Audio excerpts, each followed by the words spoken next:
And welcome to another episode of On the Capo Stand. I am Ahmed Salim, filling in for our esteemed colleague David Valentin, who is celebrating the holiday of Passover. So, all of you who are celebrating, we wish you a happy holiday. And alongside me, as we are here every Monday night, we have John. How are you, sir? Doing good, Ahmed. How's it going? Ah, could be better, could be worse, but we'll get into that. And a special guest with us tonight, our friend JJ from the Orlando Lions Den. Hey JJ, how are you, sir? What's up, man? What's happening, John? What's Great to going be on? here. Sorry, not David, but hey, I'm JJ. It's almost the same thing. Yes, of course. Well, thank you for joining us. It's great to have you in the flesh in 2D Yeah. or 1D for those of you listening to the podcast. And on that note, just make sure to follow and like us. We are on let me give you the whole list. David does this so well, so quickly. We are on Instagram, X, Facebook, Twitch, TikTok, Threads, Blue Sky, Apple Podcasts, and Spotify as On the Capo Stand. And we are also on YouTube at David's channel 76. So make sure Holy to like, smokes, you guys are subscribe. on everything. Yeah, absolutely. I think he's done it so many times, and he just rattles it off like that. Makes it sound Well, so easy. David's not on X or Twitter anymore, so that Yeah. took up Yeah, most of his time. we the capo stand. So, all right. So, starting, we'll save our game for next. So let's start with our OCB minute, John. OCB. Yeah, What do we have to show about OCB? they took on Charlotte's second team over the weekend. Had a 2-0 win. Um, Crown Legacy's their name, and had a 2-0 win. First one of the season. They had several draws as well as I think one or two losses. The first goal was by Alex Freeman. Unfortunately, I wasn't able to find any video on them. First goal was by Alex Freeman in the 35th minute, and the second one was by Muhammad in the 76th to seal the win. They are home, their first home match at Osceola Heritage Park this Sunday at I believe it's 3 o'clock. Yep, 3 p.m. Taking on Toronto's second team right after we take on Toronto Saturday evening. So good chance for them to have for the club to have a weekend sweep of Toronto. Wonderful. Thanks. All right. So I think we could just jump right in. What do you guys think? Yeah, I have no clue what OCB is, but go ahead with You know what? Lucius. Like seriously, that we were talking about that last week, right? It's sad to me that, this is their first home game. I've seen nothing about it online. Yeah, Yep. It's like this is the there's future of the team. It's literally the future of the team. And if not of the team, the league. It's like how, yeah, we sign all these people, we do these signings, and okay, next. Like Yep. what the sorry. And I mean, there's no I'm on their X page right now, and their last post was from the 20th, yeah, when there's their no match was, marketing. or the day after. Yeah, they have no marketing. I, to me, even the pride now, and I hate to bring this up, but I actually saw the first game on what was it, Friday night, Yes, and that was because it was on Prime, and I I was actually there was a yeah, lot of marketing about it on yeah, Facebook. You see it, you scroll, and you would see it and everything. But yeah. OCB, I just don't really. I don't know. There's no marketing, so it just doesn't get me into that hype about it Yep. or anything like that. Yeah. Well, and like David says, it'd be nice as a season ticket member to just have a match. It doesn't have to be the home opener or anything like that. Just a match. Get a ticket. Like I have 2 tickets, get 2 tickets to an OCB match, and just kind of here you go type of deal. You know what? Instead of telling me I can't get trade my away ticket or whatever it was with the Miami games, give me a couple of tickets to OCB. But you know what's 'Cause- funny, guys? In Europe, the B team. So basically, in Europe, it's not season ticket holders; they're members, as you know. Yeah. yeah. And as you're part of your membership, you get you get discounts on certain things, like, basically, like, for example, and I hate to keep bringing up, heck, I'm going to say Real Madrid instead of a Portuguese team, but Real Madrid, they got the basketball, they got the futsal, they have soccer, they have the B team, they have all that. Well, for members, the B team, you get in for free. And then you get a discount for if you want to see Real Madrid play basketball, if you want to see them in volleyball, if you want to see them, because it's a sport club. Mhm. Here, it's not a sport club; it's a season ticket. But imagine you get season tickets for OCB and OC. I would go. I'm not going to go to every game, but I would go. I would go Absolutely. see some of the games because that's our future, supposedly, that we have there. Now, is it better having me in the chair there, seeing and spending some money on a beer, a hot dog, a Coke, whatever? Or is it better not having anybody there and not having any money spent whatsoever? So, I mean, to me, I think you should give that as a season ticket member, the OCB. Yeah, I'm not going to go to every single one of them, but don't let the fans sell the tickets. Does that make sense? It's yours to go and Yes. not have them make a profit out of it, the fans. But you could do that with OC because, I mean, you pay whatever. But for OCB, go. If you want to go, you're a season ticket member, we'll get you a ticket. You're good to go. Now, guess what? I'm in there. I'm going to spend at least $20-$30 on some sodas, some popcorn, some hot dogs, some burgers, or whatever. That's money that they didn't have or didn't even have anybody in that chair sitting down wasting any money. So at least they're making money with me, going there. So, and they're exciting games. They're exciting games too. You watch them on Apple or YouTube or wherever, and I mean, I'm on the edge of my seat more than I am with the club. I've really watched OCB the last 2 years, and they're a very exciting, especially last year, very exciting team. They could be down 3 or 4 goals, and you still felt like they had it in them. I think they were playing New York City late last year in like August, and there was a game that they almost came back down a man from 3 goals down. They cut it to 4-3, I think it was, and had a chance to tie it up there at the end, and then unfortunately it didn't work. But very exciting games. Obviously not as skilled, and there is a difference. You can see the difference in play level, but to me, it's still soccer. It's still enjoyable to watch. Yep. Absolutely. I agree. I hope somebody's listening and they do something about it, because it's something at their fingertips and they're just letting it go one way or the other. Somebody's listening. They just don't always admit it. Yeah, somebody's listening. They listen to all the podcasts. Absolutely. All right. So this past Saturday, we head up to Stadio Saputo, and we left splitting points. I don't know how I feel about that. Actually, I do know how I feel about that. I'm not happy about it. But I'll leave it to you, gents, first, and then I'll share my thoughts. So who wants to go first? John? You can go first, JJ. I went with OCB. You want me to go first? Yeah. All right. So, as everybody knows, I'm on the Poppy train. It's great on the Poppy train out of Orlando, by the way. Down, he could go down the Bright Line and head down South Florida if he wants, or he can take Amtrak and head up to DC if he wants. But this is the bottom line. You got to do something with your lineup, buddy.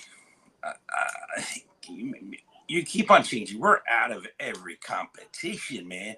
We're out of the CONCACAF Champions Cup. We're not even playing in the U.S. Open Cup. Why are you rotating your lineup?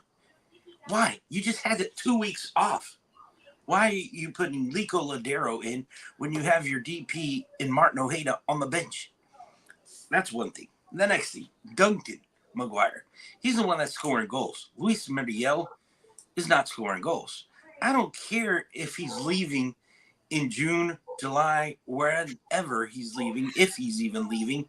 Play the guy. He's doing better than what Luis Muriel is doing.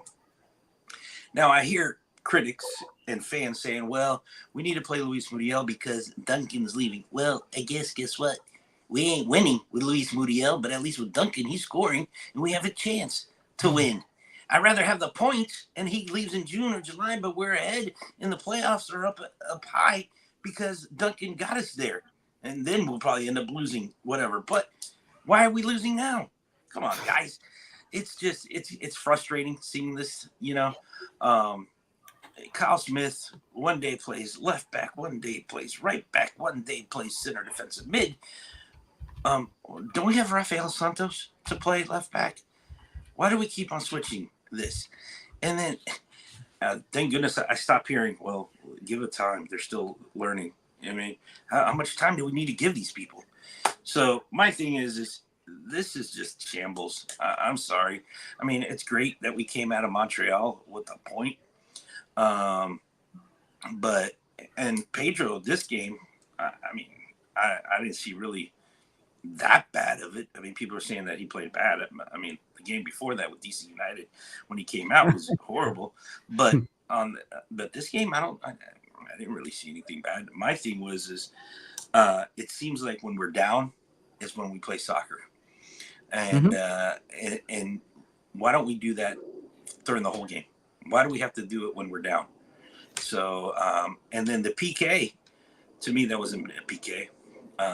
To me, Luis Muriel, the keeper, actually got the ball, and then Muriel, if you know soccer, which I think a lot of people do, fans wise, but if the keeper got the ball and then Muriel went in with his leg into it and then fell to the ground, got the PK. Whatever, it's great. We got the PK, we scored, and then I want to talk a little bit about this PK taking Facundo Torres. Facundo takes the PK. But there's a little friction going on because Luis Muriel, I think, wanted to take it. And Facundo comes in and says, no, I'm taking it. Do they not practice these things? Is this not a thing at training? Hey, Facundo, you're going to take the PKs. Nobody's, and no other arguments. Okay? Or Luis Muriel, you're taking the PK if you're on the field, whatever. This should be already done and decided. Not, I'm taking it. Oh, I'm going to take it now. I'm going to take it. No. I'm gonna take it. So, a lot of weird things happened in that game. So, we did get the point. So I'm kind of happy about that. And we got the point. That's it. But not very satisfied with any of the coaching or anything else. Yeah, I mean, I agree with you. I know, JJ, I know on Saturday you joined in after dark a little bit late, but Corey, I love Corey's example that he gave about what it's like watching his team week in and week out. He said it's like you have a new pack of crackers and an old, stale 4 or 5 year old pack of crackers.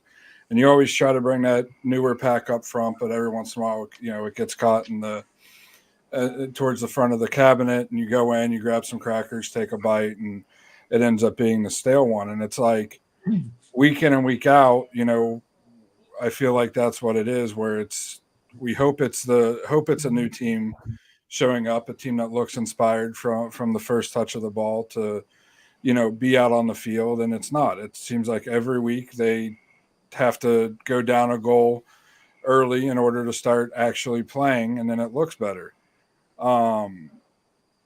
Yeah, I mean, what you said about the penalty kicks when I played high school, we knew we had, because high school's constant subs, we had 3 guys, A, B, and C. One of those 3 guys were always on the field.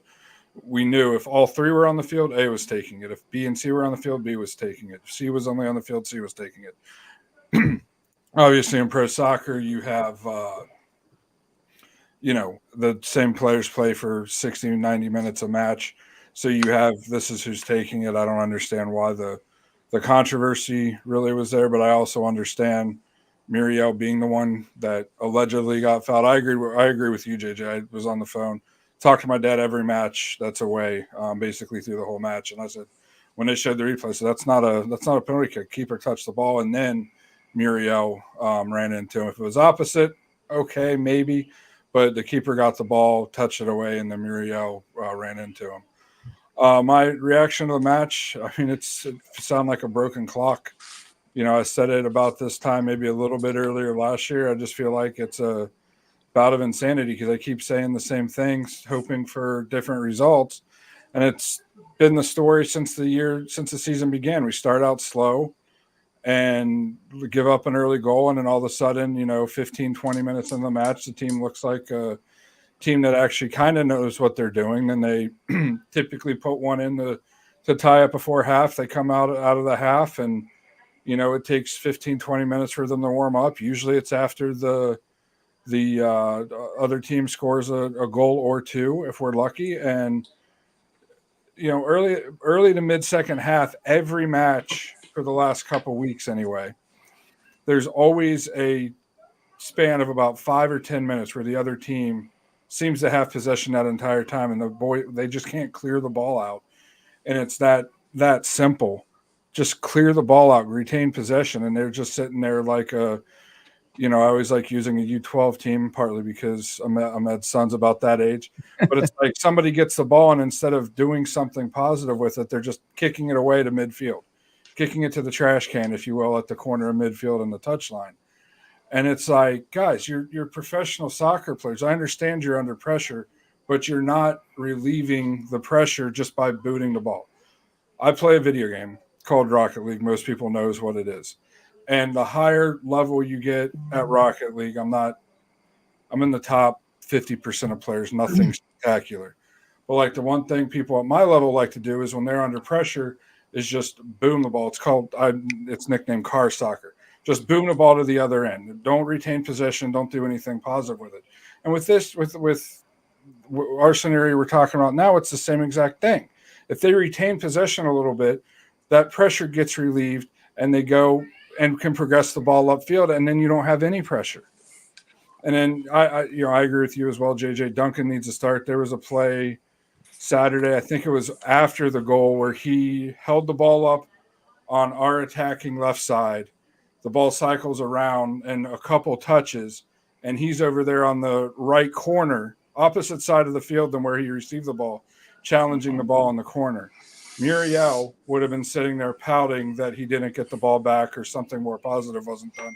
He would not have been over in that corner. So until we see, Duncan can get away with, even though he has been not scoring goals, because he does the extra things, the extra hustle that this team as a whole, general whole, seems to lack.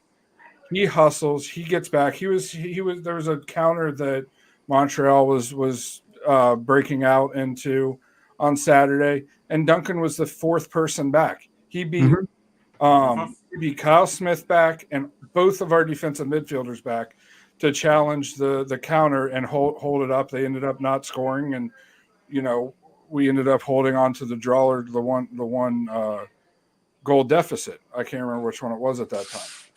And then the last thing I want to touch on is there's two other things I want to touch on. The substitutes, why we use 3 substitutes and 3 windows, and subbed on Santos and didn't sub on another midfielder when our midfield was obviously run ragged by that point. Why we didn't put Felipe in there for Araujo or Cartagena, who both, by the way, were on a yellow card. I know attackers were a little decimated now, so not much you can do there. But at least try to find somebody that can come on for Angulo that's been running the full 120 yards all game, tracking back to make sure Ruan couldn't cause any damage because he's the only one, on the pitch that could keep up with them.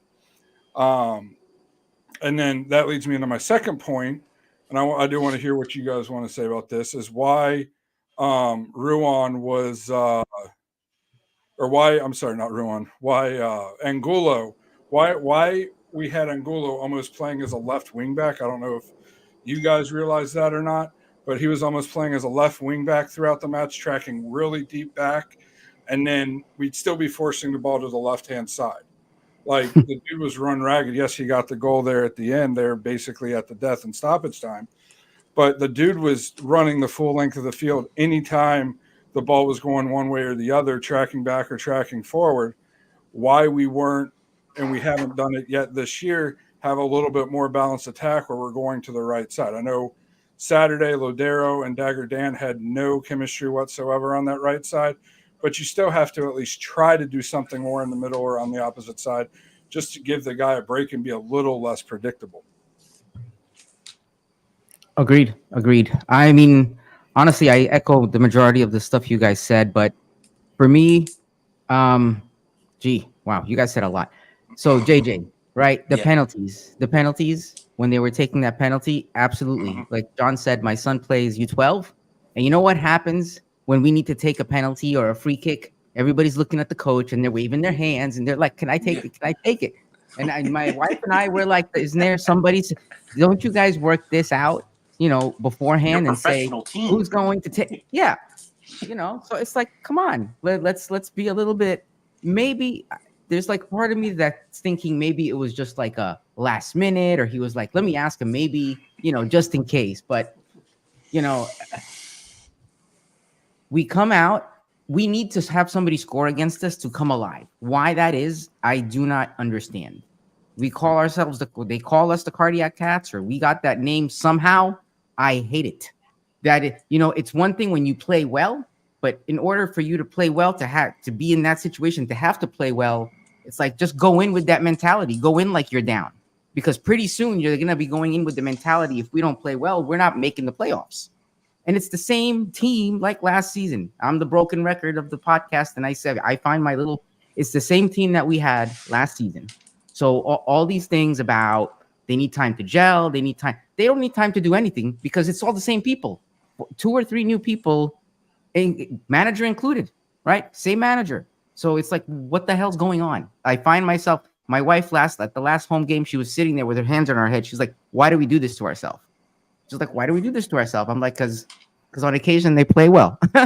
You know what I mean? But it's like, you would think it was, if I've taken people to the games and they have a great time, like first timers. I try to bring first timers, but they're like, this is too stressful, because it's not what you really want to see, and bringing someone in like Duncan, absolutely Duncan should start. But you know what it is? When you bring someone like Duncan in, he changes the game. He changes the pace of that game. He changes the energy. That's why you bring him in when you do, right? Because you need that shift of momentum. But that's what our strikers should be doing. When you bring somebody like Muriel in from the beginning of the game, he should be attracting everybody's attention, right? Because he's the guy that they should be worried about.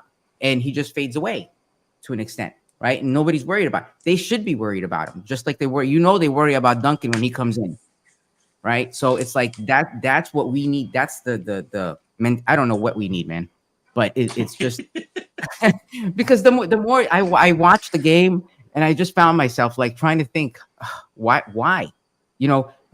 are we playing better than we did last week? Marginally, right? But we're talking about the same team. We're talking about the same team. We're gelling better. That's what I'll say for a team that's played together all this time. So I don't get it. I mean, for me, I'm getting frustrated over the mistakes that we're seeing. We're seeing mistakes. We're seeing things that shouldn't happen with a team that's played together. And it's easy to pick on, oh, Pedro did this, Pedro did that, but like that happens. That happens. Everything else, but Pedro wouldn't worry about that if the rest of the team were doing what they were supposed to be doing. Right? He wouldn't have to do extra work. Exactly. If the team was doing He's one person. When the ball gets to that stage, the odds are not in his favor. He needs everybody to pitch in at that point.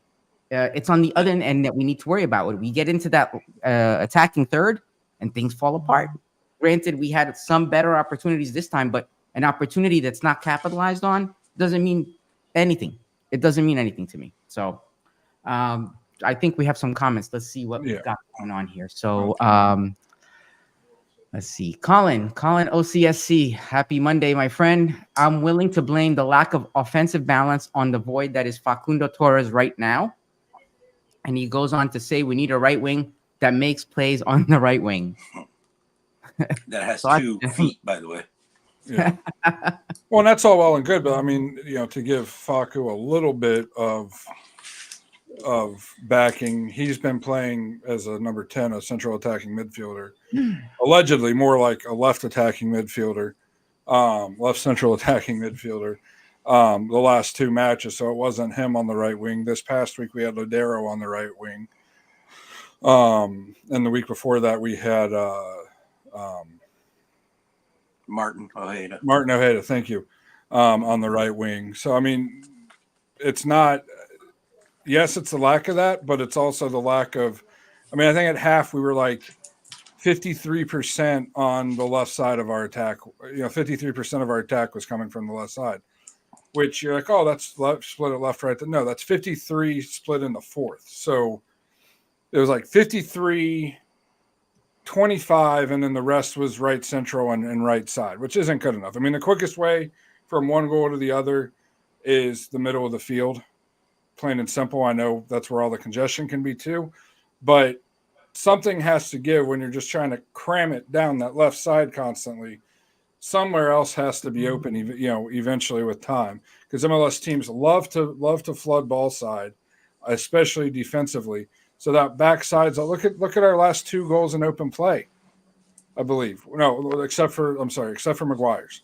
2 of our last 3 goals in open play was from that backside coming in because there was no coverage, and we almost had a third one, 3 out of 4, but the weak side, the left fullback for Montreal was there to cover when Dagger Dan came in, but he was right there, and then the back cleared it out for a corner.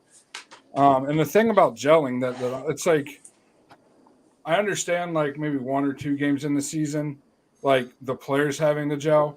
The manager should know his lineup by the time preseason's over. You don't see an NFL head coach sitting there going, well, I'm going to try these 2 guys as my starting quarterback, week 1, week 2. I'm going to try these 3 running backs first 3 weeks, but then I have to go an extra 5 weeks to try this running back with this quarterback, but then this receiver's not. You don't see any teams except actually, for maybe you do, John.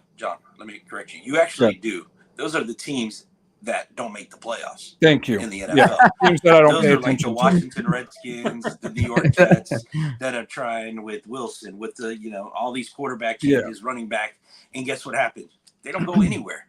They're at the bottom of the barrel because you keep switching. So I mean, and sorry to cut you off. I just want to say one thing, because you had brought it up about the substitutions. Mm-hmm. So we're tied 1-1. You bring in defense. You bring in Rafael Santos, and you take out Facundo. You take out the offense. And in my head, I'm like, we're going to lose this game because now you're parking the bus for trying to get that tie.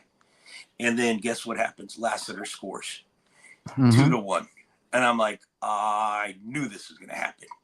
You just took out all your offense. Luckily, we have a Duncan McGuire, and a Martin Ojeda that knew how to play. Because if not, that would have been a loss. And the week before, we were in the same boat. We were in the same predicament. We were losing, and then all of a sudden. So if you look at it, DC, Montreal, 2 weeks in a row, we end up with 2 points, right? Mm-hmm. Yep. And if not, we would end up with a big 0. Okay, because and if it wasn't for Duncan, basically we would have lost. We would have lost the game. He made the beautiful passes, to Martin. Martin cuts it into Ivan Angulo, crosses it in, and Angulo's there. Boom, ties the game. We get the point. We get out of there. But why are you going to park the bus, man? Why are you taking Facundo out? Guess what? Take out Kyle Smith and put Rafael Santos, but keep Facundo in there. We need that offense. And then all of a sudden, now you're hurting because you got 5 defenders out there. You just got scored on by Lassiter because Kyle Smith was in no man's land. He was thinking of TurboTax, that he was still doing tax season or something. He was in no man's land. Lassiter scores, and now you're down. And luckily, we got that goal. I mean, luck, whatever. We got the goal. We ended up tying the game. But that didn't work, going with the defense with 5 defenders, with 3 center defenders and 2 on the right, or 1 on the right, 1 on the left. That's 5 defenders, and it still didn't work. So something's wrong. Well, and even I 100% agree with you. I hate being a tie game. The Santos coming on, I don't mind, but like you said, bring him in for Smith. Don't bring him in for, Facu or one of the attacking players.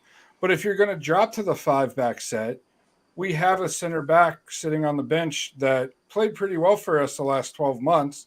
Made a couple stupid mistakes. That's going to happen when you're a player playing the way that Schlegel does. Why not bring both of them in? bring Schlegel in for Kyle Smith, and then at least we have 2 fresh guys on our defense. When Montreal just brought in a bunch of fresh guys, and when you're physically tired, the first thing to go is your mental, your thinking. So whatever that maybe that's why Kyle was in no man's land. He was exhausted, been running, playing left back. But yeah, I mean, just I forget where I was, but I completely that's it. I said to my dad when I lost my ever loving mind when they brought that sub on and when they scored the goal. But I said to my dad, I said it wrong, but I said, I hope they lose, which I never hope the team loses. What I meant is they're going to lose this game because they deserve to lose this game. Absolutely. They earned the point. They deserve to lose. Yeah. If you're a true fan, you understand this. We understand that, what you're trying to say. Yeah. Absolutely. I found myself saying the same thing when we were down, when we were down by that 1 goal and we made those subs and then we got scored against. I was like, there's no way. Not that there was no way, but this is what we get. This is what we get, and we deserve it for doing what we were doing. Anything else was just pure luck, honestly, right? And because that same play that we scored, they tried to do it again, and it didn't happen, right? So it's unfortunate. When's the luck gonna run out? When is the luck gonna run out? You know what, man? Listen, either with them or with Pedro making saves. Yeah. Last year, how many times did Pedro making a spectacular save to keep us up by a goal or all even? Absolutely. So we find ourselves in 12th place,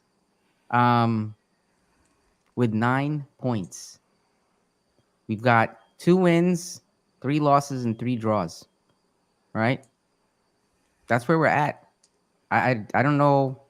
I don't even know. I can't even believe that I'm saying that right now at this stage. Right? Next week, we go on. Oh, who's your man of the match? Man of the match? There's only one first, John. I'll actually say Angulo, because I would have loved to known his total distance covered Saturday. He was a workhorse for us. Ruan didn't really.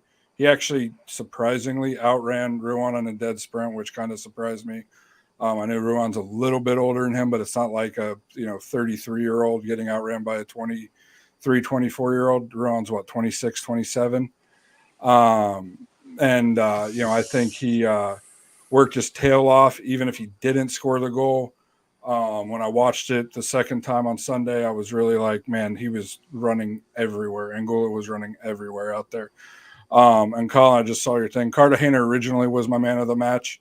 I really feel like he's my honorable mention, if you will. Really feel like he set the tone for us early with his intensity and his hustle. Agreed.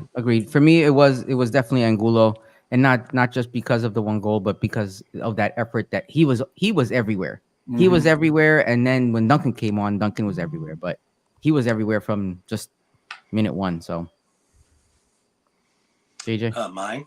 You guys really want to know mine? It would be man. McGuire. For his 20 or 25 minutes that he was in the game, it changed the game. Mm-hmm. Just absolutely having him in there and seeing the way he plays and what he brings to this team, just a totally different, atmosphere, totally different moves and everything. And, I think what you were saying, John, or was it you, Ahmed? I don't know, the one that said it, but the way he brought in, he controls the balls, he waited. He does that when instead Luis Muriel doesn't get the ball. He goes, "Okay, what happened? Why didn't I get the ball?" And so, and that pass that he did to Ojeda, he could have turned the other way and would have beaten the guy. Instead, he found Ojeda. Ojeda then crossed it in, and Gula scores. So, I mean, and this is why I bring it back up is he should be the starter. Let him give his 60 minutes.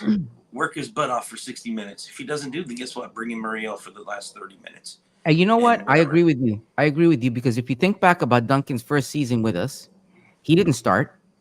It was Kara starting, and then Duncan had that opportunity. And Duncan, maybe that's the route we should take.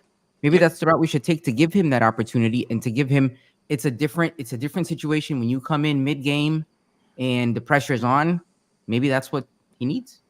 Yeah. Montreal, that is, you never Well, know. I want to bring this up to you, JJ, because I said it last week, and my dad's been harping me on this since midsummer last year. Is Poppy still the coach if Duncan McGuire's not playing for Orlando City? Think about what happened last year, and think about what's happened the last 2 matches. Is Poppy the head coach if Duncan's not playing? Is that what you said? If Duncan, if they never draft Duncan McGuire, if Duncan's basically, let me rephrase it. Has Duncan McGuire saved Poppy's job 2 years in a row? Oh yeah, yes. Last year, totally, because he. I feel like Duncan went against what Poppy said, and Kara went with what Poppy said. Does that make sense? Kara, which if you look at it, you're looking at Kara all over again with Luis Muriel. Coming up, playing as that 10 striker type guy. Okay, Muriel is not that type of player.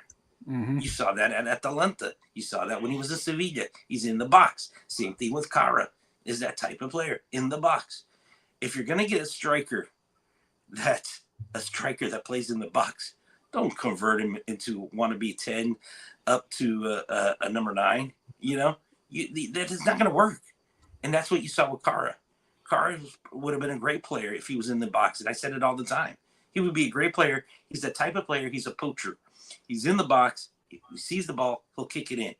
Okay. Luis Muriel is the same way, except he has a little bit more foot skills than what Kara did. But he's not that number. Muriel is not that number 10. Not that any of that.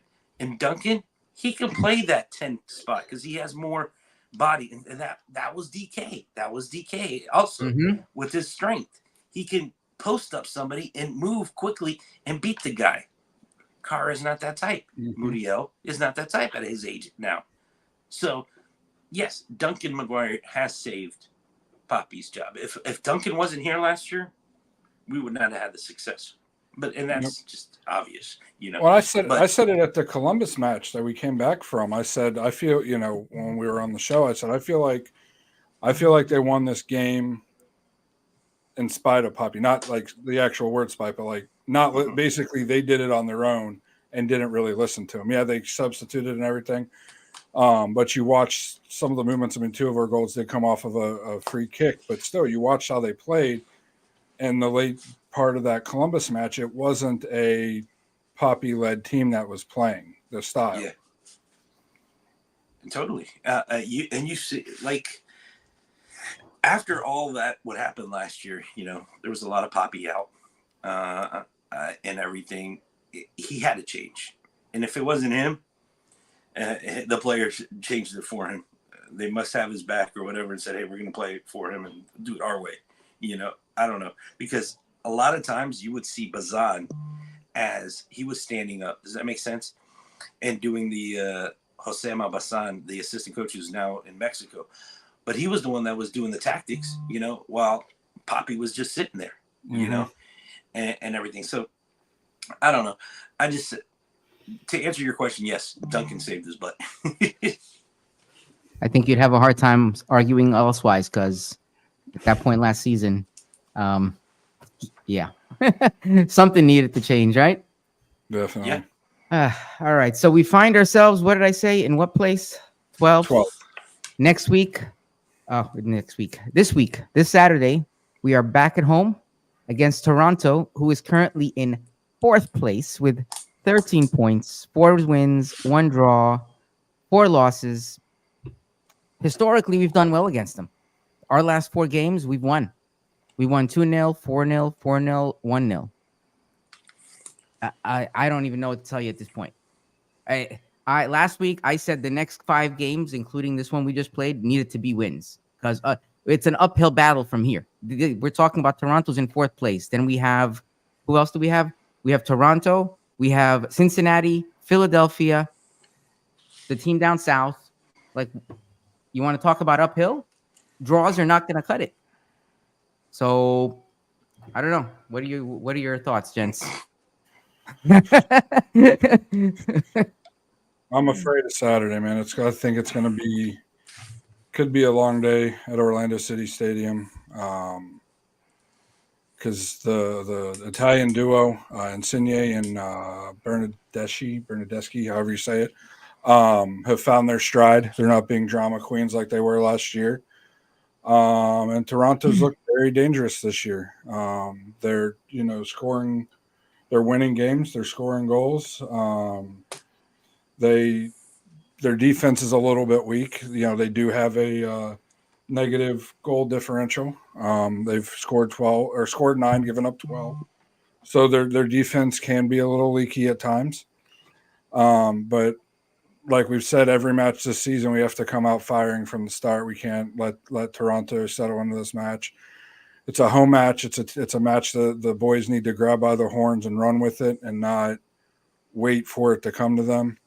If we do that, we will quickly be down 2-3-0 in the first half because of how well on the attacking end Toronto's been playing. And we'll see. It'll be I think it has a potential to be one of the best matches of the season if the boys come out and play strong from the start. But it also has a chance to become a match like it was against Fort Lauderdale earlier in the season. Yeah. I mean, if you look at the schedule, we only have 2 games through the end of May that we're playing anybody below the playoff line. Mm-hmm. So it's definitely a challenge. I think to your point, JJ, we need to come out like we're behind by 4 points from the first minute. If we don't do that, I honestly think that's the only thing that we can do right now, because that's the only thing that seems to work for us is when we're down, we come back. We need to come out with that mindset. We need to come out from the very beginning. Otherwise, I don't care if we're home or wherever. We need to just kill it from the beginning. So what are your thoughts, man? My thoughts?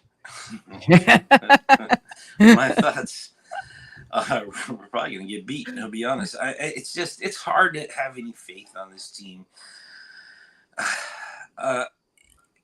And the problem is we did so well last year. We got up to the second place in the Supporters Shield.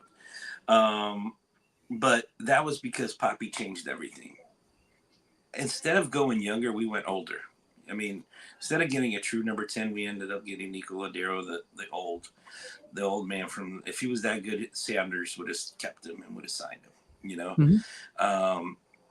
Then we get, we're thinking Duncan leaves and he doesn't, and we end up getting Luis Muriel, but we totally changed the way he plays to the style that he plays. Now, it's just, I feel like it's just the pieces of the puzzle aren't connecting. It's just, we try to put it and it's the wrong piece. Well, let's try this one. It's still the wrong piece. But we're what are we in game 12, 13 already? The pieces of the puzzle should have already been able to start putting them together, and we're not, And like I said, what are we going to do? We got to think that we're down 4-0, 3-0 to play our butts off, and that's not the way to do it. And, you look at Toronto last year, Bernadeschi and Zagny, whatever his name is. Those 2 prima donnas last year thought they were going to come into the MLS and show off. Well, guess what? They saw what it was. They got their butts whipped. This year, they're coming out saying, oh, it's not what we thought. We thought it was going to be a kick in the park. And now they're playing and everything. And like you said, I mean, if we don't watch out, we could lose 5-0 easily to Toronto. Easily. And then what happens then? Poppy, at home, 5-0. I mean, what excuse can you give then? What is it can you give? So, I mean, this is a must win. And if you don't win this, then you got Philadelphia, you got Miami. You're just losing points. I mean, heck, you're losing points already. Luckily you got that 1 point in Montreal and you got the win in DC. But besides that, I mean, you look terrible. So there's got to be a lot of change.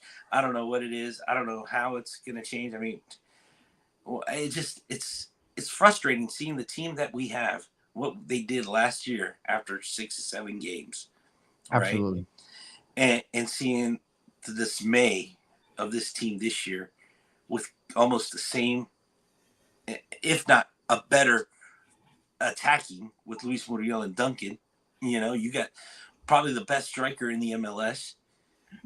Plus the international in Luis Muriel, Colombian international. I mean, that played in Serie A and in La Liga. I don't know. I mean, if you can't get these guys to score, that means something's going wrong. Something's not working between the coach and these players. And how do people not see it? I don't know. I really don't. So if you can't get Luis Muriel, who's a top scorer, in the La Liga when he was a Sevilla and he scored great and played in Champions League and everything in Atalanta. And Duncan, who had a great season last year, what's going on? So I'll be honest, Toronto's going to be very tough. And if we get the win, I'll be happy, but it's going to be really tough. Yeah, agreed. I mean, at this rate, I would be happy with a draw because we can't afford to lose any points. We can't afford to lose any points, and I would be surprised if we won. I want us to win. I would really be surprised. But man, you're not a fan if you don't think Orlando City's not going to win. You're not a fan. What's that? Yeah, right. You're not a fan because Orlando City. You're saying Orlando City's going to lose. You're not a fan. On that note, we have a comment from Jeffrey O. He says, "Thanks, guys, for keeping it real." Because, dude, that's what we do, man. Yeah, you have to keep it real. Absolutely. Yeah, it's. And don't forget, guys. According to Poppy, trophies are won in December, not March and April. So Champions Cup is not won. What trophies are those? Which trophies are we talking about? The wooden spoon, apparently. In December. That means when you're playing golf with the he's playing at his Pro-Am golf tournaments. So Colin went on to say Cartagena man of the match. Then we had Ray Widner says, "I like Duncan at 60 minutes. If I'm a defender, the last thing I want to see is a fresh Duncan McGuire." Absolutely. That's my dad. Everybody give him a congratulations for finally figuring out. Oh, wow. How to awesome. I didn't even realize that. Wonderful. Thanks for joining us. Thank you.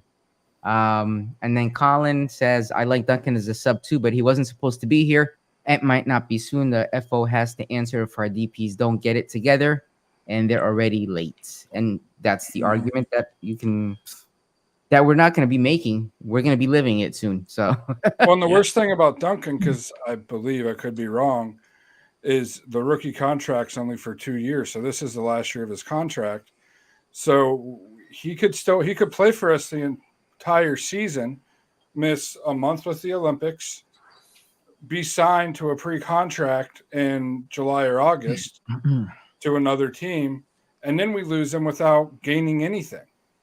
Which I have a feeling is what, if a team is smart, what they're going to try to do is to sign him out kind of like a Chris Mueller situation. Wow. So let me ask you guys this. So we're going to lose Duncan to the Olympics. We'll probably lose Cesar Araujo also to Uruguay and to the Olympics. I don't think Facu, is he young enough? Yeah, he could go. Yeah. Young enough. Yeah.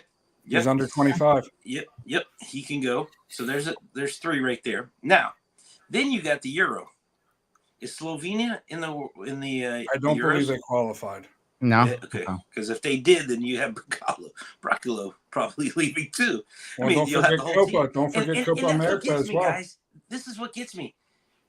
These coaches on the national team see things with these guys. Why aren't they not producing for Orlando City? Think about it. If they're seeing things in Cesar, they're seeing things in Facundo, they're seeing things, in Duncan. You're seeing a lot of Pedro for Peru. You're seeing all these players that are on Orlando City that go to the national team. It's embarrassing. And the national team is like where the highest is, that you're playing for your country. So why isn't it that, they can't come together and they can't play? I don't know. It's just it's weird. Yeah, and honestly, the last game, I don't remember which one it was that we had the game during the last call up. We played well. Austin. Yeah, we Yeah. played Austin. Yeah. I mean, but relatively speaking, we played well. Last year we played Philly and we won against Philly. Mhm. You know, but I don't know. Maybe it's the humidity. I don't know, man. Yeah. So I just looked it up. Cesar will still be with us because they did not qualify for the Olympics. Oh, they It did. was Brazil and Colombia in South America.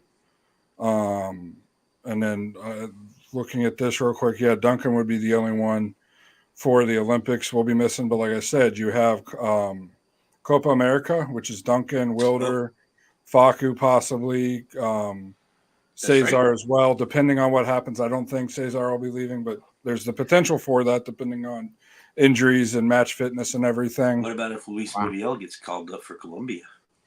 Yeah. Who's your striker then? Ramiro missing in action, Enrique? Yeah. Hey, But listen. we have Ladero. You know, they signed Ladero as our number 10 signing. That's all apparently all the club, the big But plan. But you know the club irony had. about that though, when they signed him, everybody was saying that he'd be like a super sub, right? Yeah.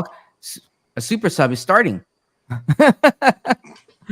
I mean, dude. Unless they had another number 10 that they were going to sign, and it Yeah. never happened. And so this is where they got stuck with Nico.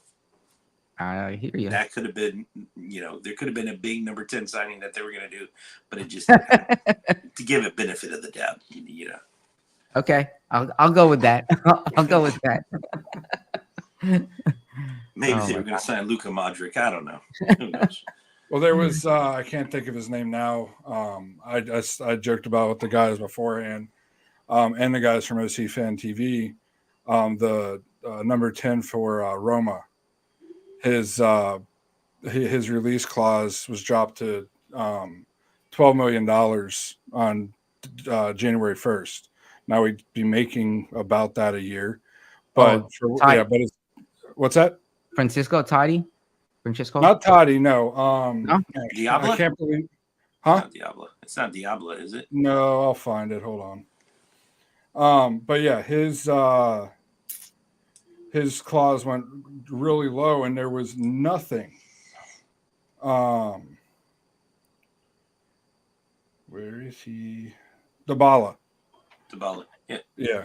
Paulo Dybala, yeah. Paulo. Yeah. He's like 30, 31 years old. I'm like, if the ownership says that they're going after top players and want to win trophies, that's the guy you go after. You can afford his transfer fee. You can, his salary might be a little bit high, but you're getting a hell of a player for $12 million plus salary.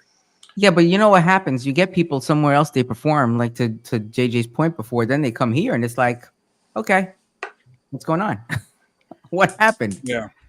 It's like, I almost feel like it's almost a case of the front office trying to cover for Poppy so they still have an excuse. That just hit me literally. Like, we don't sign these big players. We sign kind of a big player as a DP, but not like, a world burner.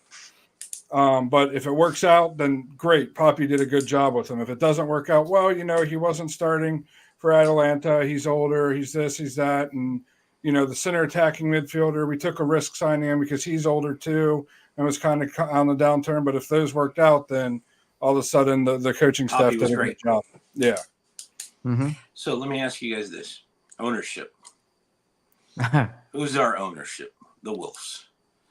You see, they spend a lot of money on the Minnesota Vikings, don't they? And that's a bigger money maker than the MLS is. I mean, they just lost Kirk Cousins. Who's their quarterback now? They lost Dalvin Cook when he was really becoming in his prime. They went with the Madison. Now Justin Jefferson will probably be the next one out. I mean, Randy Moss when he was in his prime. All these players, they just when they're good, they let them go. So now I'm starting to think if this is just an ownership thing. I don't want to say it is, but I'm starting to opening my eyes and saying, hey, is this just a thing for them to make money? Seems like it. The way the extra crap that they do with fans the supporters, just to make them happy and keep sending tickets, selling jerseys, doing this, and guess who makes the money? The Wolves. But the product on the field is mediocre, but it's okay. I mean, think about it. Minnesota, since the Wolves taken over, how many times have they gone to the Super Bowl? You know, and where do they spend? Do they spend money? No, they instead their players are all out. You know, Kirk Cousins now going to Atlanta. Dalvin Cook, yeah, he went over to the Jets or whatever. You know, he could have still played. Adrian Peterson still could have played. Let him go. You know, so it's just interesting. I'm starting to think ownership has a lot to do with a lot of this. I've been saying that for a while, and they don't understand. Obviously, don't understand. The culture of soccer, and Correct. But I've been saying that they're just in it for a money making operation and not to actually succeed. Even though from what David says is it's like, yes, the Will family owns it, but one brother's running the Vikings and another brother or two is running the Orlando City, something to that effect. David, when you talk to David next, I'm sure he could explain it. Yeah, but either way, fine. And that's fine, but it's still all going into one same bank account, into the Wolves. So, I mean, one brother has the mentality, the other one's probably going to have the same mentality. I want to make money. Well, I want to make more money than you because you got the NFL team and I got the MLS team, you know? But, I mean, the bottom line is it's a money thing.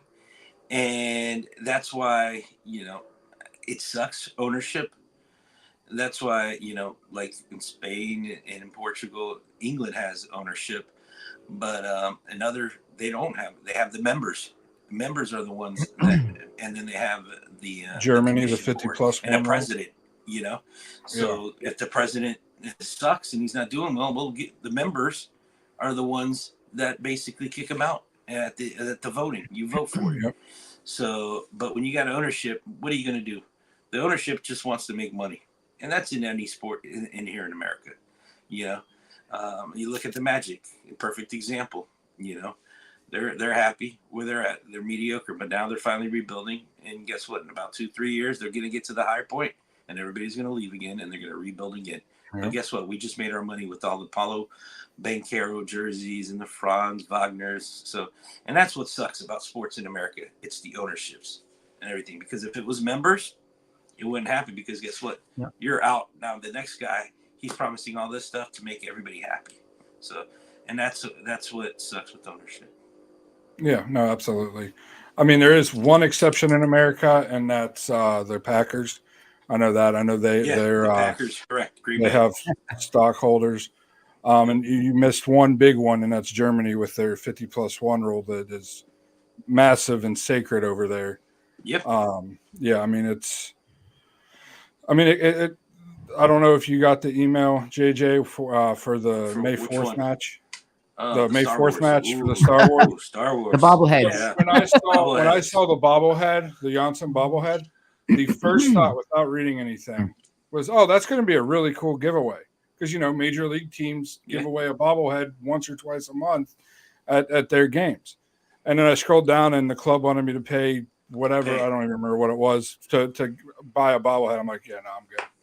Yeah. And that's just for them to make money, Why don't I give it for free? I mean, the NBA does. They do bobbleheads. I remember I had a Darryl Armstrong one when I went to when I used to go to the Magic game and everything. That was free. It's just money, Yeah. And all these jerseys, you have the Armed Forces jersey. You got Captain America jersey. You got the yellow jersey. You have the Pride jersey. You have the recycle jersey. Recycle jersey. And each one costs almost $200 if you want the authentic one. So now, guess what? You have 7 jerseys a year to buy at about, I'll say 150. All right, 150. 7 jerseys. What? That's 773. That's over $1,000. At 150. $1,000. And all John wants is a bobblehead. I just want my bobblehead tickets to OCB and a better. I haven't even picked up my season ticket member package because it's such a joke. You know what it was? Not going to waste my time. You really want to know what? I saw it. I saw it the first match and I laughed. I get a freaking magnet, a $2 Dollar Tree. Well, even Dollar Tree is now more because I think it's going up to $7. Scarf that rips in 2, and then what else was it? I don't even know what else it was. Oh, I got a Society 21 magnet. You know what I did with it? right in the garbage can, Yep. right where I walked. Boom. Yeah, some I'm people like, at our tailgate got it, and I'm like, oh, let me see. I might, it's supposed to be better this year. That's what we were told by Jared Dillon. But we get it, and it's let me not say anymore. I think I'm talking too much. And but hey, we got the fans. Yep. The fans that don't know what offsides is, don't know what's going on. It's a foul. No, it's not. Go sit down, have your beer. It's all right. I think we have one more comment here from Colin. Colin says we could potentially get 2 U22 signings in the summer if MLS passes the rule changes. It's up to the FO if they really want to win or not. You name me 2 great U22 signings. Cesar. No, but I'm just saying. I mean, outside. Yeah. We're gonna go to South America. Look, it didn't work with South America. But then they need time to gel. Come on. They need time to get up to speed. Come on. I mean, come on. You're going to South America, but out of all the South Americans you brought in, none of them are working. At least when you went to Europe, you'd have some that were working, Put it this way. When the Portuguese-Brazilian connection was here, it worked. He says Redondo and Gomez in Miami. Oh, yeah. Well, in Miami. I'm talking about here in Orlando. Mm-hmm. Yeah, tell me, that has to be. How can I say? What Orlando City? Sorry, I'm taking up you guys' time here. But what Orlando City's trying to do is they're trying to become like some of the European teams that go to South America, find the needle in the haystack, and then try to groom them here. And they thought they were going to do it with Facundo Torres. They thought they had one in Facundo, which they actually did have one, but somebody stole him. Man City did. Julian Alvarez. Mm-hmm. Ricardo Moreira was the first one to find him. Just let's put that out there. Ricardo found Julian Alvarez, but he ended up going to Man City. I mean, where would you have gone? I would have gone to Man City too. But guess what? He found him. But I mean, they're trying to get these players, Ojeda, the Facundo Torres, and then when you go sign some of these other players from the second division of Brazil, you can go and get somebody in the first division of Germany, not Bayer Leverkusen or Bayern Munich or Borussia Dortmund, more of the lower level players that are probably better than the second division players in Argentina or Uruguay or Peru or whatever, and get some of those players. But they're betting a lot on South America, and what they're trying to do, and it's going back to ownership and money. Hopefully they get lucky with one of them that can sell for 30-40 million, get the money. Let me go and try to invest it on another player that I can buy for 5 mil and I can make 30 or 40 mil from. That's where everything's going. I agree. I mean, I think it's just the overall approach is disappointing, and the average person is not going to see that, though. The average person is not going to realize that. They're just going to say, "Oh, the team is great," or "Oh, the team sucks," or depending on how the games are going, and then they're still going to buy a jersey. Yeah, that's it. and then they're going to go play their cornhole. They're going to tailgate. Going to do everything. But the people, and I hate saying that they don't understand the game. They might do. They're here to have a good time, which is fine. But they don't understand the concept of it, what soccer world is all about, And you look at it in Europe, you look at it in South America. Europe's the rich area. South America has great players down there. They do. You just got to find them.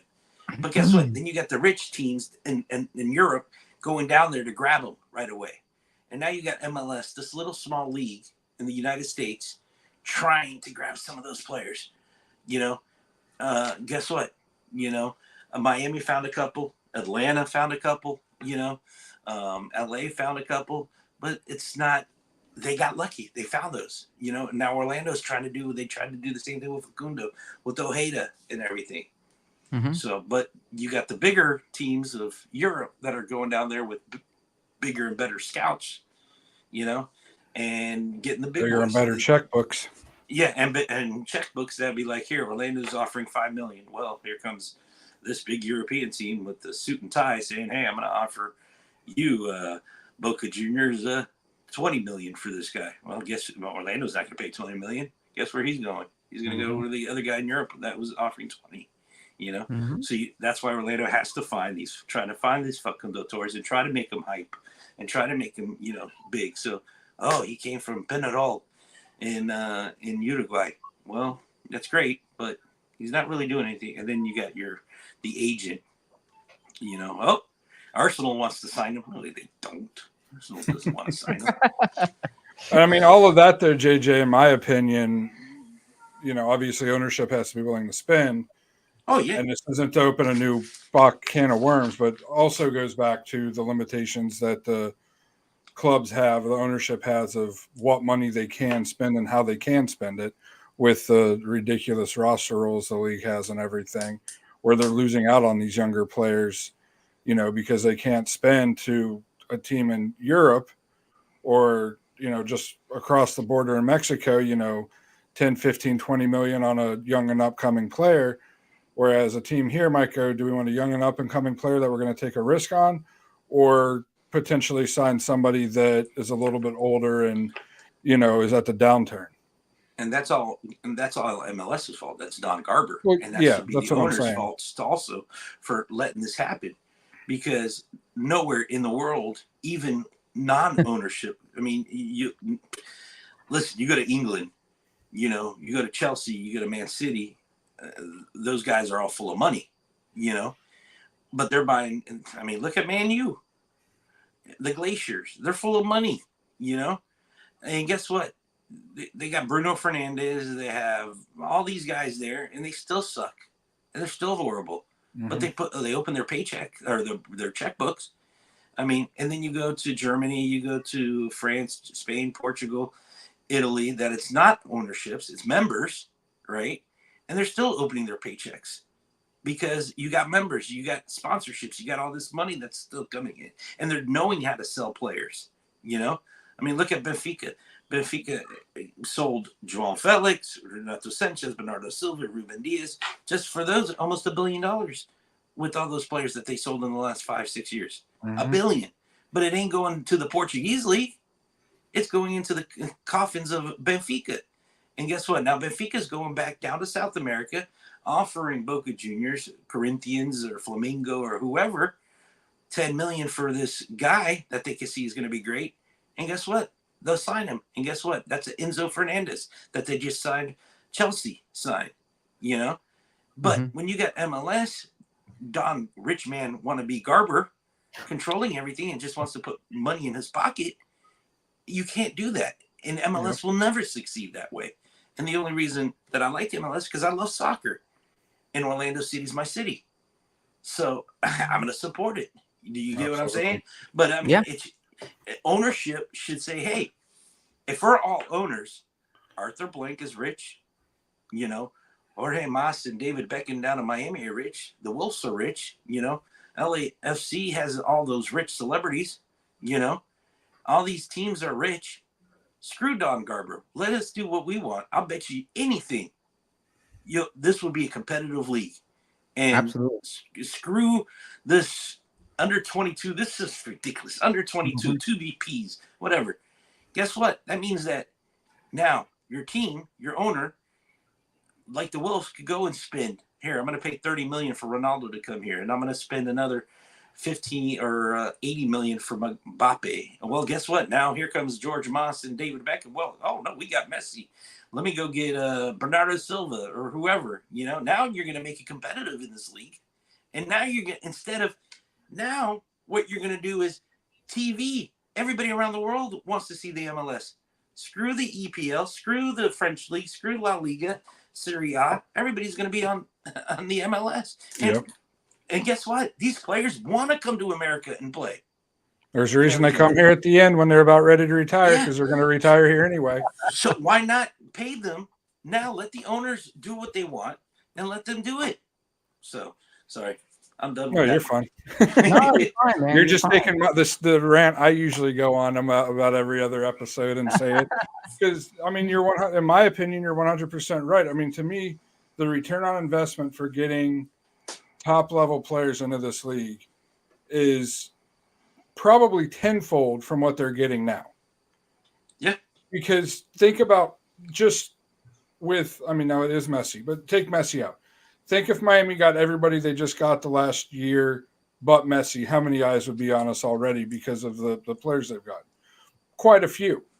And those are old, aging, retired players. Now imagine, like you said, if we got Mbappe, if we got, I'm blanking on names like I always do. Jude Bellingham from Real Bellingham, Madrid. the players from any of the three Vinicius, all those guys. Vinny Jr., Endrick, who's not even with Real Madrid, who's still playing in Brazil, that's 16 years old. That's a player that the MLS should be able to sign as somebody like an Endrick that has all the talent and all the potential in the world to come here and be a star. But because of what Don Garber has wanted, and don't forget, JJ, when Don Garber took this job back when the league was started back in the late 90s, somebody brought it up to him and he says, soccer, I don't even know who cares about soccer, or something to that effect. So this clown doesn't even care about our sport. All he cares is about stuffing his pockets and getting as rich as he can off of it. With the percolator cup. Yeah. Yeah. The League Cup, that's all money. It's all money going into his pocket and everything. And this is what's a shame because this league could actually be big. I mean, you'll have your stars come in at a younger age in their mid-20s coming here.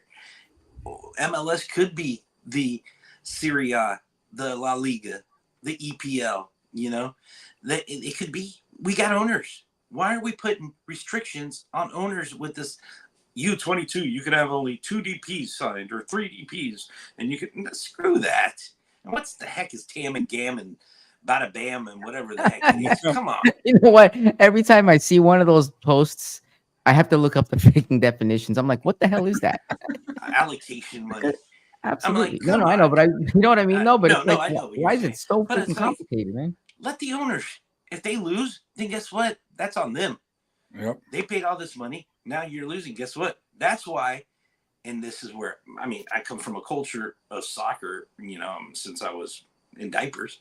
And that's why you see coaching changes, so much coaching changes in Europe and all over the world except in MLS. You lose 3 games, you're fired. Yeah. And that's where I'm with the Poppy out. And Poppy should understand that as being a Colombian, all these guys, but they are fine because it's America. It's America, and they're fine because you can lose. Guess what? You're not going to get relegated. You're not going to get relegated to next year. We can start all over again next year. We'll have the same. So, and then you can exactly what Colin just said. If you post it up there, I just saw that. When you control spending, you control profit. That's right. That is totally true. You control it, you control the profit, not Don Garber. Because Duncan McGuire sells for $5-6 million. How much is going to the MLS? And most of it, because that's who his contract's with. If you recall, rookies sign contracts with the league, not the club. And that's what's bad. It's like you're going to get a percentage that's going to go to MLS, and then the other percentage is going to go to Orlando City. And that in Europe, it's not that way. South America, it's not that way. Mexico's not that way. You sell it, that's 100% coming to you. And that's why you see the Enzo Fernandez and you see all those. And that's why I say Benfica made almost $1 billion in all those players that they made in the last 5-6 years. Because that's their players. They made the money. They didn't have to give it to the league. They didn't have to. They had it. They have it. And guess what? That money helps build structures, helps them build new stadiums, plus the ticket sales, plus the jersey sales, plus museum sales where people come in, So, and that's something that MLS needs to do. Until then, that's why the whole Super League talk that's been going on for the last couple of years, with the way the ownership is, everything is down there or over there, all over the world. especially in Europe. That's why that Super League's not going to work, because, like in Germany, the 50+1 rule, the members have to own at least 51% of that club. If it's 50%, they get one extra vote, and that's the way the that's the way the club's going. So when you have the Premier League that has actual owners pushing, I'm assuming it's the Premier League, pushing for the Super League, because all the money, or just like the MLS, most of the money would then go into the league, would go into the, founder presidents of the league pockets. The members aren't going to go for that, especially when it jeopardizes the integrity of their club, and it means more. What's the biggest mafia? FIFA. That's a trick question. UEFA. Yeah. I mean, you saw it in Sepp Blatter. Yeah. All the money that he took from all these teams, and that's why FIFA is scared, or UEFA is scared of the Super League, because where's their money that's coming? It's in the UEFA Champions League. With Heineken, with the big TV deals that I just saw now, that Apple's going to FIFA for $2 billion, I think, for the FIFA World Club Cup or World Club Cup or something. Wow. For clubs, $2 billion they might give Apple to do it. Billion. Apple's going to pay FIFA $2 billion. Just imagine that. That's crazy. For that. So, I mean, and that's what it is. It's all about money. When it's at the end of the day, it's all about money. And Garber's getting rich off of these teams. I mean, he has favoritism. We know that, because he made us, why did he make us all of a sudden, here, you got to do a soccer specific stadium? Well, it took 10 years for NYFC, in which they haven't even done theirs, started theirs, I think, in Queens or whatever. Why is it that other teams are allowed? Why is it that Atlanta can play at, Mercedes-Benz 70,000? Why couldn't we play?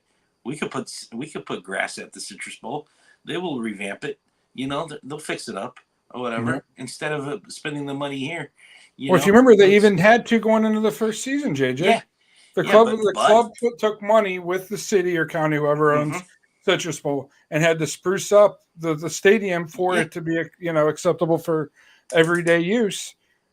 And it's just, it's all money, because Garber said you have to build soccer specific. Seattle, but down in Miami, you got, when is theirs going to be built? I mean, they're still in the toxic land over there by the airport. You see airplanes landing right next to it, like a Porta Stadium. If they can even get their permits paid for. Yeah. So I mean, and this is where, going back to, it's all, Garber's controlling this whole league. I mean, you look at Apple. How ridiculous is it when you see everything messy? Hey, let's be fair here. Come on, let's be fair with everybody else. You got fans that are spending money on other teams and things like that. So my rant's over, but you guys can continue. But the worst part about the whole messy thing is this could have been a golden opportunity for the league to take that. Everybody talks about the MLS being a top 5 or a top 6 league. Messi coming here with all the money that he should be bringing to the league as a whole, they haven't done it in a way that's productive for the league. It's productive for Messi and Don Garber and the people that run Inter Miami. I mean, look at the ticket prices, look at all the promotion, look at who's paying Messi's contract, all of that type of stuff. They should have done it a better way to where it benefits the league past when Messi's here, not just while he's here. Yeah, you're right. What's going to happen in a year or two when he's gone? We're going to go right back to the bottom. Yep. And who are you going to bring in now? You're not going to bring anybody. You can't. And nobody to that caliber, to the Messi caliber. You can't. Mbappe in 10 years, maybe? In 10 years. Yeah. Because, I mean, now he's going to Real Madrid, add him another 5-6 years there, So, I mean, you don't have anything. Everything's just going to be down. And they'll say it was just an experiment to see if it would work. Blah, blah, blah. Good point. It didn't work, so we're not going to do it again. Until, Until Messi wants to bring in Mbappe in 10 years with his new club. And it was his new club. You literally took the words right out of my mouth. Because Colin just said this is a very good point and comment. Messi isn't here without Apple. He's the first MLS player that was subsidized by the broadcast rights holder. I agree with you, but I don't, because it could have been like a Beckham situation where the teams from the league, because at first when Messi was first rumored to be coming here, it was rumored that all the teams had to pitch in for Messi to be here, which, because of the teams being a franchise and not an independent club, the league can mandate that to happen. But with Apple stepping in and being able to essentially foot that bill for the teams, the teams didn't have to do that, because Messi's contract, dollar figures aside, Messi's contract and Beckham's contract are, with the particulars of it, are very, very similar, where they have a set price. They can open up an MLS team. They get a certain percentage of their jersey sales or merchandise sales and all of that stuff. All of the particulars of the contract, minus the money and minus Apple, are very similar to what Beckham's was when Beckham came here. Agreed. Absolutely. All right. Any parting words before we wrap it up? I don't think we have anything else. Did we miss anything else, John, that we need to talk about? Not that I can think of. I mean, I just didn't know if JJ, if you wanted to go, because I'm sure people are wondering. I'm personally wondering about the Porto deal and what that. Oh, the sporting deal? Yeah, or sporting. Sorry, what that can, how that can help the club, and what you can kind of equate it to without getting in too much trouble. So the sporting deal with Orlando City, supposedly this has been going on since before COVID. So this all started with the Nani deal back in 2019. And when they signed Nani, they were supposed to do a partnership with Sporting Lisbon. Well, COVID hit, so that got put back in the back burner of the deal of the partnership with Orlando City and Sporting Lisbon. So, and everything started coming up within the last, again, 4 months.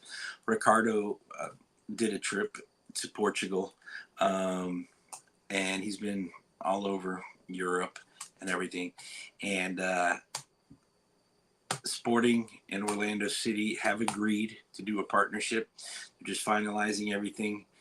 It takes time, because when you do a partnership, and remember, we've had partnerships. We've had partnerships with Stoke City. We've had partnerships with Wolfsburg. We've had partnerships with Benfica.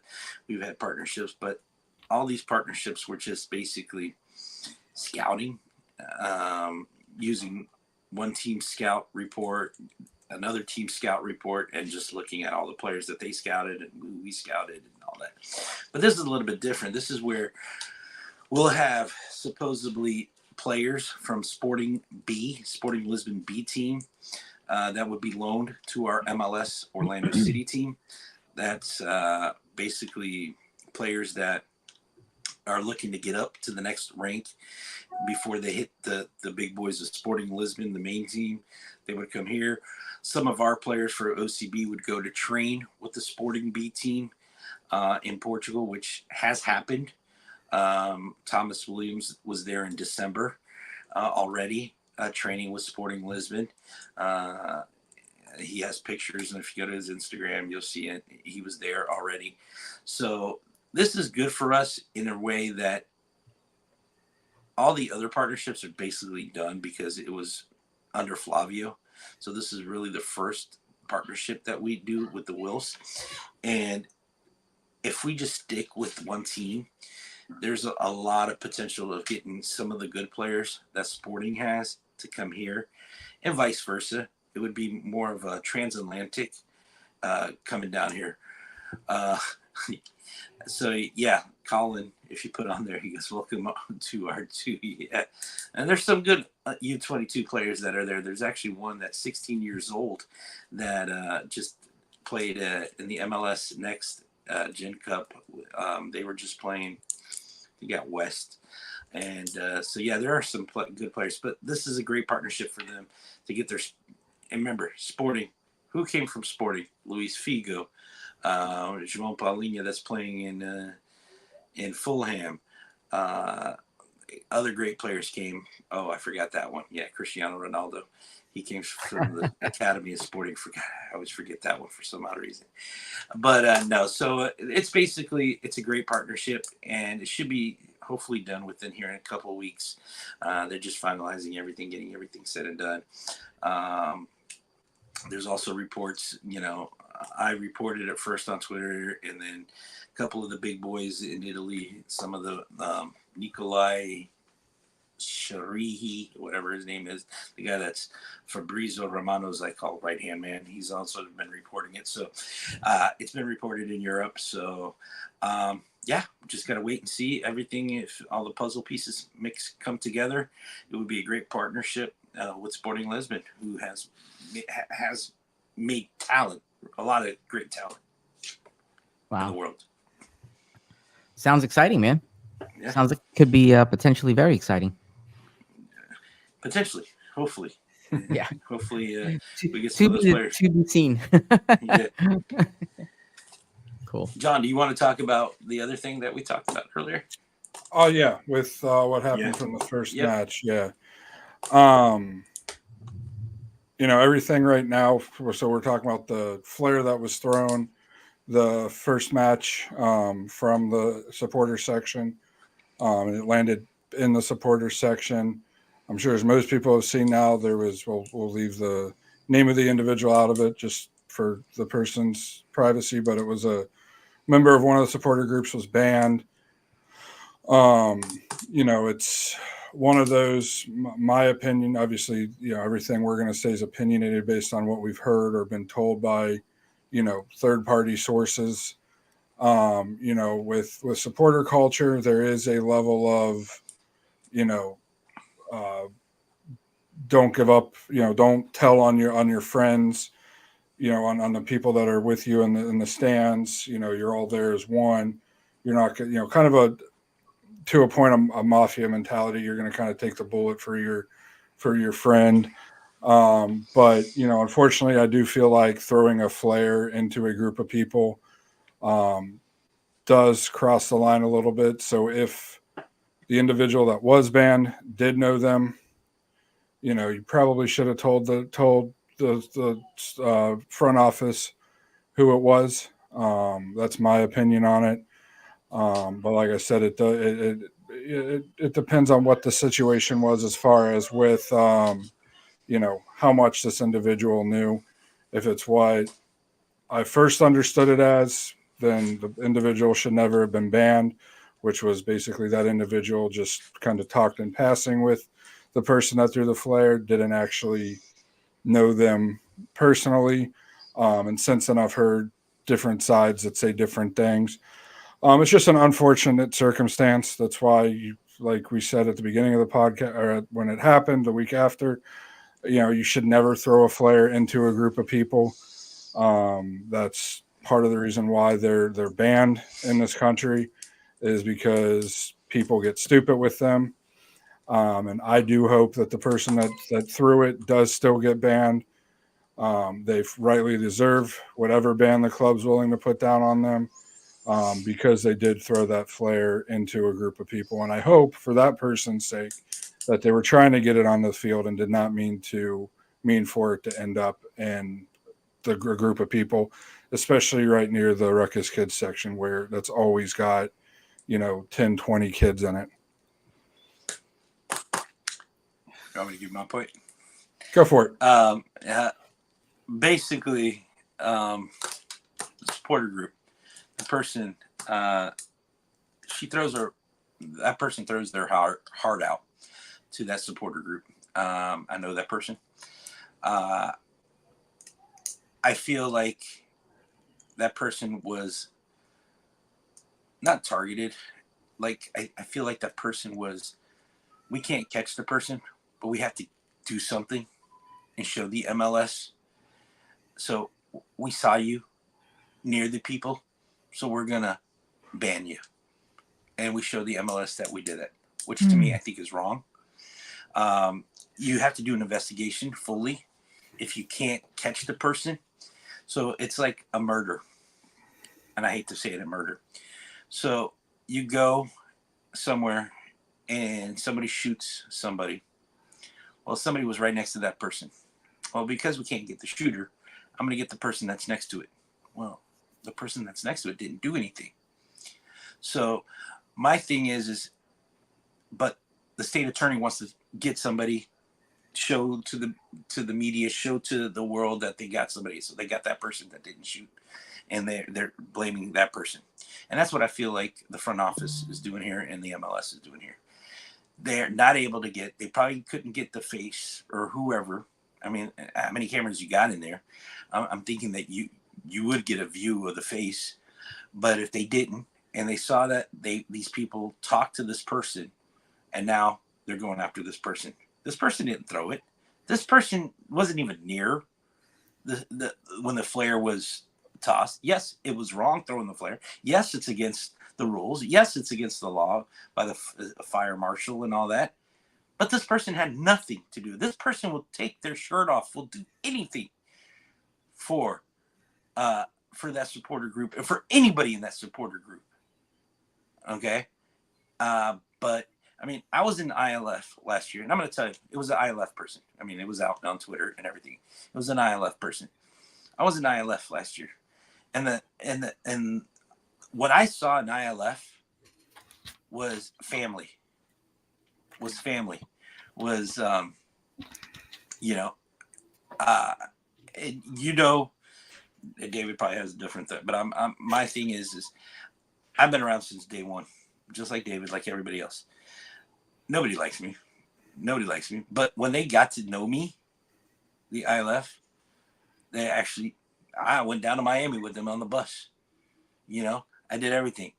I went out to their tailgate parties and everything. It's family. Everybody is a family. So for them to do this just because this person walked by and probably said hi or whatever, and now we're banning this person who loves this, does everything. It's, to me, I'm sorry, it's ridiculous. Yes, it's wrong what was done. Yes, but you can't just put it on one person. You got to go out. If you're going to do an investigation, go out and look and find this person. Just don't say, hey, this person walked by, but we're going to use you as a scapegoat to do that. So it just feels bad. So, I mean, to me, I'm scared. So if I'm sitting down in my seat at an Orlando City game, and where I sit, okay, you guys know where I sit. I sit right by the tunnel where the players are. If somebody jumps there, or somebody's talking to me and jumps the thing to go onto the field, am I going to get kicked out now? Because that person talked to me? So if that's the details from what I got, it's wrong. But if there's any other details I'm missing, then Orlando City needs to come out and tell us their side of the story. Yep. And everything, yeah, so we can know. I'm going by what I know and what I've read, and if that's the correct what it is, then it's totally wrong. Yeah. If Orlando City now could come out and put their release and saying what they saw, what they did, and why did they do that, so we can have clearance and see and transparent, then I can deviate up between the difference and everything. But for one of the supporter groups, ILF, to come out and tell us this, and the Orlando City hasn't said anything, then I'm going on ILF side. I'm sorry. And then it freaks me out because, like I said, where I'm sitting, I have so many people around me. They're always talking to me. They're doing things. One decides to jump or do something. Well, because they talk to me, now I'm the one because you can't get this guy. No, that's not the way to do it. Absolutely. Yeah. I mean, it goes back to what, going from, if you just take, again, the only official thing that, like you said, JJ, that we have out there is what the ILF posted. And if that's the factual matter of what happened, the club is 100% wrong in banning this individual because, like we have said on this podcast multiple times, your supporters are the heart of this of this club. Without the supporters, there's no MLS team. There probably isn't even still an Orlando City team, or Orlando City club, period. You were there in the beginning, JJ. Ahmed, I know you came shortly after I went to a couple matches right in the beginning. I wasn't as involved, not nearly as close as involved as I am now. And, the one thing coming into the league that everybody said is Orlando's got the best supporters in the league. And I still like to believe that we can be, but with how this, we have the potential to be, but with the way this front office treats its most passionate supporters, fact of the matter is, if somebody does something wrong, they need to be punished, period. If somebody does something wrong, they need to be punished. But the club needs to not make an example of somebody when somebody else did a wrong action just for the sake of doing something. Two wrongs don't make a right. And getting somebody that is probably innocent and banning them is wrong. It shouldn't have been done. Like I said, if you take what the ILF said, and that's the factuality of it, because right now, like JJ said, that's all that's been official.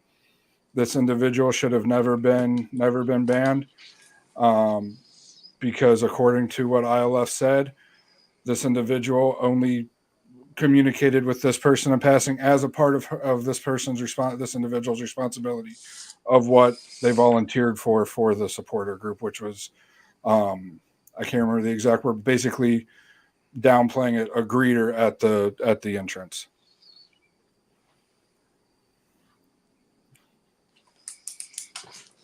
Anything else? You got anything to add, Ahmed? No, man. I mean, that whole thing was so unfortunate, and there's just so many things at play, and you guys, I mean, nailed it for the most part. But it's just, to your point, Jason, it could happen to anybody, right? And it's just like, if that happens, what's really that's how we're gonna do this? It's just, I get it, but I don't. There needs to be. It honestly surprises me, and I'll tell you why. Because security, there is nothing but security, and for me to see that they could not get a picture of somebody's face, a little bit surprising to me. Well, it's also concerning if you think about it. Yeah. So that tells me that anybody can walk in there with anything, and you won't be able to basically know who did it or what did it. So I mean, it's actually kind of concerning in the day and age that we live in, that something like that, this was a flare. Imagine if it was something else. That's what I'm saying. Yeah. Imagine if it was something else. That means that you don't have enough security to figure out who this person was. I mean, the worst part about it is security swore, because I was right near where it was thrown, swore, "Oh, we'll catch him. We have facial recognition technology. Don't worry. We have facial recognition. We already know who it is. Don't worry." Unless obviously you don't. And the tunnel it was thrown on there, I should have had the facial recognition. They'll have to go to Pinellas County for that. I'm just saying. I mean, there was an incident here in Seminole County in the last few weeks. I don't know. It's been all over the news. And Seminole County, for facial recognition, had to go to Pinellas County and use face. So if Orlando City has facial recognition, damn, that's pretty damn good. And if they do, obviously, it's not working, because it's not working. In the tunnel the person threw it from, in the supporter section, I brought this up that first after that match. When you get a beer or a bottled anything in the supporter section, you have to pour it into a plastic cup. Yeah. Well, that tunnel, I went into that tunnel. There's a little, it used to be a bar. Now it's just one of the grab and go spots up towards the top of the supporter section. And I went back through the tunnel because that's right next to where I was standing. And there were no cups, nothing, and not even a security guard standing there. And that was the tunnel the individual went through and threw the flare. But guess what? I guarantee you, if there was a security guard standing there, A, the person probably wouldn't have thrown it, or B, that person would have been caught instantly, because I had enough time to hear the flare be popped, look up, hear it whizzing, follow the flare down, and then look back, and that person was just never saw a face, but that person was just rounding the corner. Wow. So I know that if the club did a good enough job of having security for the stadium, that individual would have been caught. Things that make you go, Mm-hmm. but instead we'd rather, take out somebody that gives their heart and soul to the club every match, not just every match day. I'm sure most IL activities this individual's included in, because I don't know the Yep. individual personally. But there's people in both supporter groups that give their heart and soul to the club, more than any sane person should. And I'm one included, Ahmed's one included, JJ's one included. And, for the club to take somebody like that just to make a point is just is sad. Agreed. Agreed. Yep. Totally. Absolutely. I think that's all we got tonight. All right. Busy show. Yeah. I mean, it's Sorry, I talked too much. No, not at all. well, listen, JJ, thank you so much for joining us, man. It was really nice to have you on with us. Anytime. Just let me know. You're welcome to join us at any time. So I know you pop on occasion in the comments. So thanks again for joining us. And to everybody listening, thank you for joining us. If you are not with us right now, hopefully you'll listen to us later on Apple Podcasts or Spotify. Make sure to give us a like, subscribe, and follow on one of the many platforms that we are on. And in the words of the famous David Ballantyne, if football has not made you cry, have you really footballed? Football is played on grass, not on paper. And as always, vamos, Orlando.